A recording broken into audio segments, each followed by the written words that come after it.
नमस्कार मैत्रिणींनो, श्री स्वामी समर्थ। मी भावनाज बुटीक या माझ्या यूट्यूब चॅनलवर तुम्हा सर्वांचे स्वागत करते।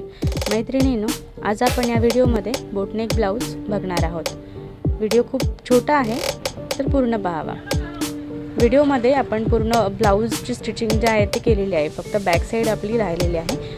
या ब्लाऊजमध्ये म्हणजे कधीतरी कसं होतं ना, एखाद्या काठापदराच्या साडीमध्ये ब्लाऊज जो आहे तो बॅक साईडसाठी प्लेन आलेला असतो, फक्त बाहीसाठी तिथे बॉर्डर आलेली असते, पण बॅक साईड जो असतो तो प्लेन असतो। तर त्या ब्लाऊजमध्ये आपण हा गळा टाकू शकतो आणि तो दिसायला अगदी सुंदर दिसेल। आणि नक्कीच ट्राय करून बघा। अगदी सोप्या पद्धतीने आपण ते दाखवलेले आहे आणि अगदी कमी वेळामध्ये। ब्लाऊज कटिंग केल्यानंतर आपण जो ब्लाऊजच्या मध्ये निघणारा थोडा भाग आहे तो कट केलेला आहे आणि तो जसाच्या तसा त्या छोट्याशा बॉर्डरमध्ये म्हणजे स्लीव्ज तयार झाल्यानंतर जो छोटासा भाग उरतो स्लीव्जच्या भागातून त्याची आपण इथे डिझाईन तयार करणार आहोत।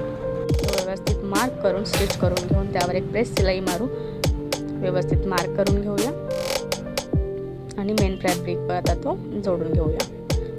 आणि तुम्ही बघू शकता अगदी छान अशी डिझाईन इथे तयार झालेली आहे।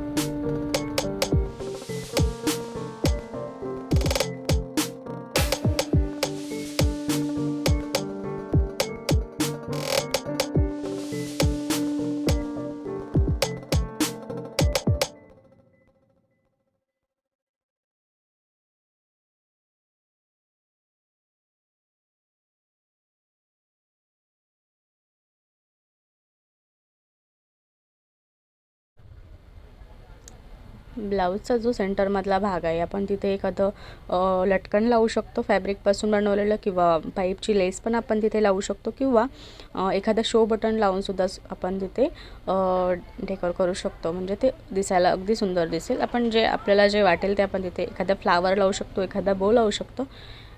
खूप साऱ्या आयडियाज आहेत, आपण जे आपल्याला योग्य वाटेल ते आपण तिथे लावू शकतो। तर मी तर ह्या ब्लाऊजमध्ये तिथे शो बटन लावलेलं आहे आणि ब्लाऊजचा लुक पण खूप सुंदर आलेला आहे, तुम्ही बघू शकता।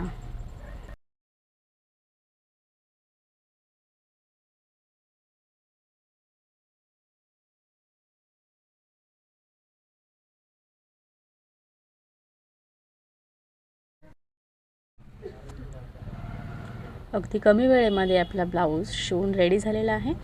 अगदी सोप्या पद्धतीने मी तुम्हाला सांगण्याचा प्रयत्न केलेला आहे। व्हिडिओ जर डीपमध्ये तुम्हाला पाहायचं असेल तर कमेंटमध्ये नक्की सांगा। आणि हा बघा, हा आपला ब्लाऊज, हा आपला फायनल लुक आहे। मैत्रिणींनो, ब्लाऊज डिझाईन कशी वाटली हे नक्की सांगा आणि आपल्या चॅनलवर नवीन असाल तर चॅनलला सबस्क्राईब करा। Thanks for watching, bye.